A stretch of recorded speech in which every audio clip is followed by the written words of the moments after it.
आता पाहूया दिवसभरातल्या टॉप 9 मोठ्या राजकीय बातम्या।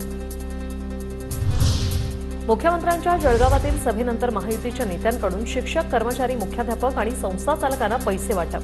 ठाकरे गटाच्या नेत्या सुषमा अंधारे यांचा आरोप, तर प्रकरणाची चौकशी करून अहवाल सादर करण्याचे जिल्हाधिकाऱ्यांचे आदेश। प्राचार्य उत्तम जाधव हे जळगावमध्ये पैसे का वाटत होते याचं उत्तर अजूनही आलेलं नाही, पण या सगळ्या संदर्भाने आज आम्ही माननीय निवडणूक आयोगाकडे रीतसर पक्षाच्या वतीने तक्रार दाखल केली आहे।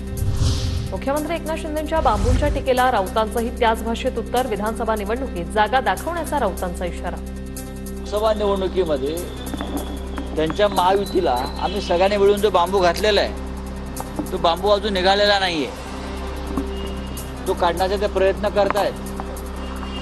त्याच्यामुळे त्यांना स्वप्न सुद्धा बांबू बांबू दिसतो, एवढा आतमध्ये गेलेला आहे तो बांबू।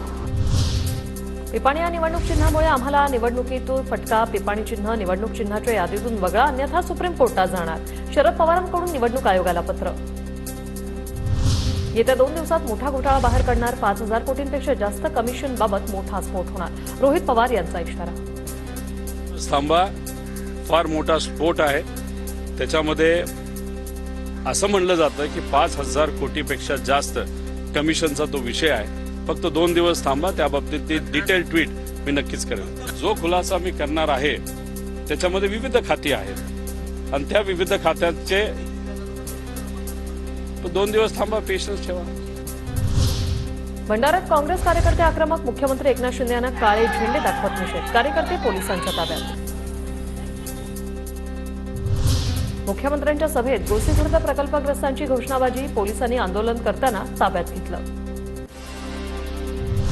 माजी केंद्रीय मंत्री सूर्यकांत पाटलांची भाजपला सोडचिठ्ठी। सूर्यकांत पाटलांचा उद्या शरद पवार गटात प्रवेश। बिद्री साखर कारखान्यावरील कारवाईवर हसन मुश्रीफ नाराज। कारवाई केपी पाटलांवर करायची होती। चुकीच्या कारवाईबाबत संबंधित मंत्र्यांशी बोलणार, हसन मुश्रीफांची प्रतिक्रिया। आमदार आंबेडकरांमुळेच बिद्रीची चौकशी। केसी पाटलांचा आरोप, तर गेल्या 2 निवडणुकांमध्ये 1 वोट आणि नोटचे नाटकी आवाहन करणाऱ्या आमदारांनी खोक्यांच्या आमिषाने सर्वसामान्य जनतेला गंडवलं। केपी पाटलांचा हल्लाबोल।